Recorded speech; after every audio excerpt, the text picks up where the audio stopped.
Well, I'm going to start with something that I have not had the courage to speak about, you know, since the so-called vision of Dr. Bawumia was unveiled. Okay. I was particularly worried about his apparent overexcitement, which was visible from the very beginning of his address to the end. And his overexcitement, you know, was reflected in his body movements. It was reflected in his unwarranted laughter and so on, you know. And I was so very worried about him. You see, that kind of overexcitement, which is visible and so on, in some instances will call for medical examination. Something is wrong. And I'm hoping that psychoanalysts who watched him, clinical psychologists who watched him and so on, may want to advise. Because that overexcitement is not normal. Watch his body movements and so on. You understand? So I was particularly worried about that.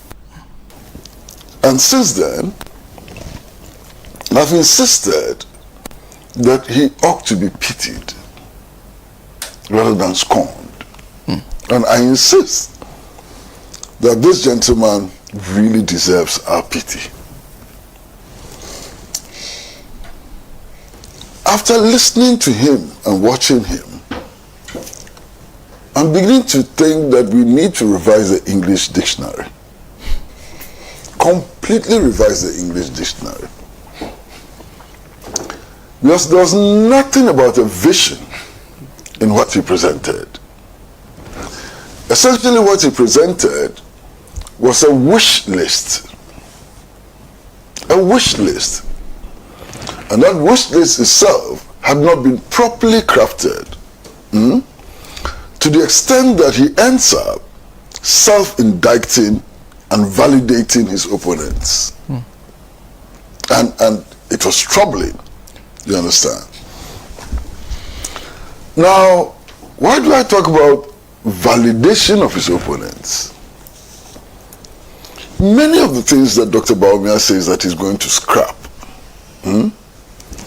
are things that were introduced by his administration, which his opponents criticized, and his opponents were shouted down. So even the final analysis, he comes to admit that his opponents were right and he was wrong, or his government was wrong. Does that not amount to validation of his opponent's position? And indeed, let's take e-levy. Bawumia today is looking us in the face and saying that, look, if I become your president, I would abolish e-levy. Okay? He is realizing that today. Others realized it 2 years ago. So on the basis of e-levy, its propriety or its impropriety, who deserves your vote? The one who saw it later? The one who implemented the policy which was bad, which has worsened the state of the national economy? Or the one who from the very beginning saw that there was a problem with e-levy? Who deserves your vote? This is clear as daylight. Now, there's also this aspect that must be exceedingly worrying. You understand? And Dr. Bawumia himself has described himself as an apranke. He has described himself as an assistant headmistress and so on. Now, my question is very simple. He was part of the team.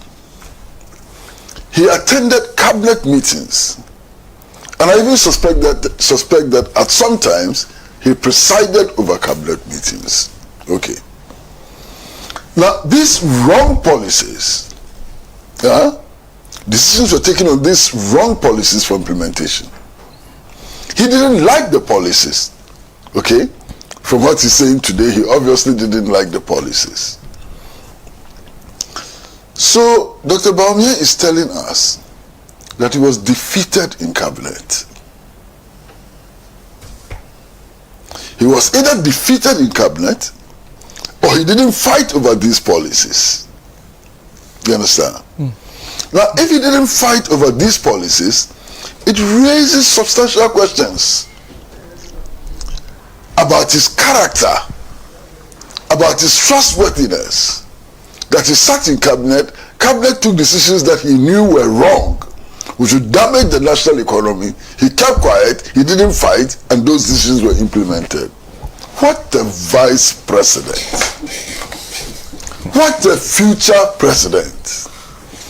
Now, if he fought and was defeated, okay, it raises another issue of capacity. So it means that he sat in cabinet and couldn't convince his colleagues that what they were about to inflict on Ghana was wrong and unworkable. That's an issue of capacity. He didn't have the capacity.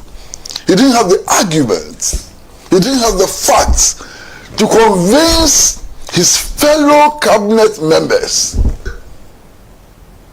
My goodness. And he wants to be president? What a president he will be. I can't believe it. And he said all these things. Unexpected applause. Expected that all these things he had said would push the people of Ghana to make him president. Now, I've said this before and I'm going to repeat it. And I'm going to use his own, how do you call it? His own words. Not words really. But listen. The man says that he's an aplanke, the driver's mate. Aplanke, the driver's mate. Now, if you go to the trotro station, the only skill the aplanke has or displays, so abeka la pass, abeka la pass, abeka la pass. Everybody can do that. Anybody can do that. Just hang on to the door of the bus and be shouting, yes, abeka la pass, abeka la pass, abeka la pass. The skills of the driver are much more. The driver has to have the capacity to anticipate. You understand? The driver really knows that all the 23 lives in the Mercedes-Benz bus, are in his hands and so on. The driver is a thoughtful person. The driver makes decisions and so on. So, for the last 7 years, all that Bawumia did was to be shouting, abeka la pass, abeka la pass, abeka la pass. And he enjoyed all the perks just for shouting abeka la pass. And that's how he sees himself. He sees himself just as an aplanke. For 7 years he was an aplanke, shouting abeka la pass. Can't believe it.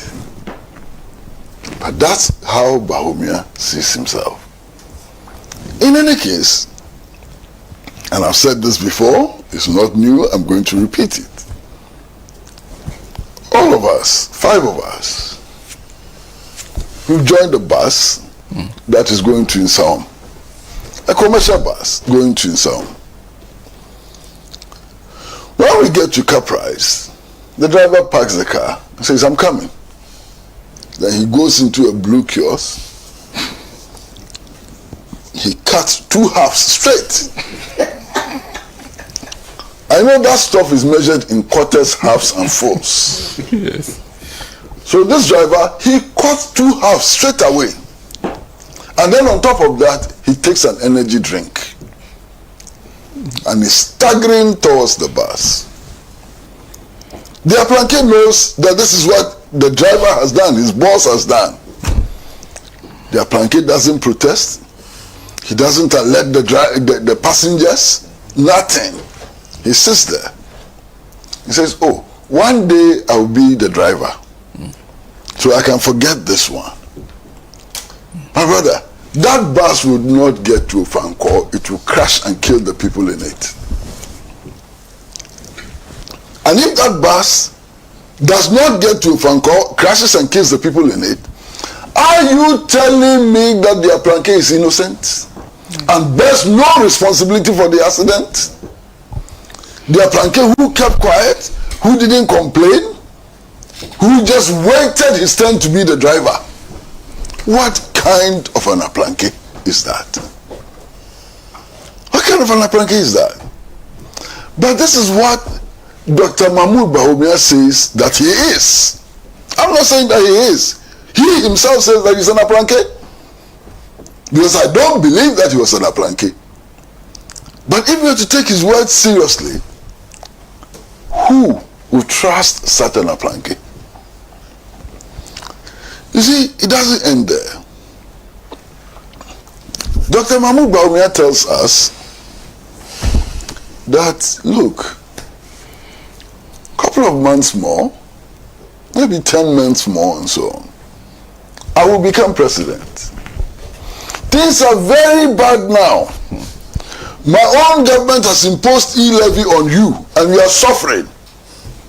Don't worry. Wait for another 10 months. When my boss is out of the way, I will take over and I will abolish your suffering e-levy. I can't believe it. I can't believe that he said that to us. Sana, can you believe that he said that to us? That we should continue suffering for 10 months. And that until he becomes president, e-levy will hang on our neck. Hey, this man, what does he think of himself? If e-levy is bad, if all the things he wants to ban are bad, why doesn't he speak now and ask for their removal now? Why should we wait for 10 months? Why? What have we done wrong? What have we done to Bawumia that he wants us to suffer for another 10 months? And then when he becomes president, he will then pity us. Now he has no pity for us. When he has become president, he will pity us and remove this burden which was placed on us with his blessing. I can't believe it. There's something else, and I'm not making this up. Anybody who has watched the presentation of budgets over the last 7 years cannot forget this image of Kenuforiata carrying his custom-made bag and being followed by Dr. Bawumia to Parliament House. Indeed, it is only in this administration that I've noticed that the Vice President religiously follows the Finance Minister to Parliament House. That symbolism, what was it meant to portray? Why has Bawumia been always following Kenuforiata to Parliament? Clearly, it's an endorsement, it's a statement of endorsement of the budget. Yeah. So if he didn't like what Kenuforiata was saying, or was going to say, why did he religiously follow him to Parliament House to present the budget that he disagreed with? Now, my brother, yesterday I watched a lot of videos. I mean, these days, everywhere you turn, the videos are imposed on you, you have to watch them. Especially if you watch Metro TV. Metro TV does a classic job of playing these videos. So they played a couple of State of the Nation addresses by His Excellency the President. You understand? And in all of the State of the Nation addresses, the President makes the point that his economic policy and its implementation largely lies on the shoulders of his vice president. And in one instance, the president praised Dr. Bawumia to the high heavens, called him smart and all of that. And then the cameras panned to Dr. Bawumia and he was so happy. He was so happy. He was laughing. He was giggling. He was shaking in his chair. My goodness. When the president praised him as the key manager of the economy, he was happy. He didn't protest. Now he was with president. He says, no, don't blame me. I was only the apprentice. I was only the assistant headmistress. Sana, that's a school, maybe a senior high school, and there's a headmistress, and there's the assistant headmistress, and the headmistress notices that the food which is being served to the students is unwholesome. The students are eating unwholesome food. It will affect their health and so on. The assistant headmistress sits down and says, this headmistress is wicked. Look at the food being fed to the students. But in any case, I am not the headmistress yet. So wait. In 10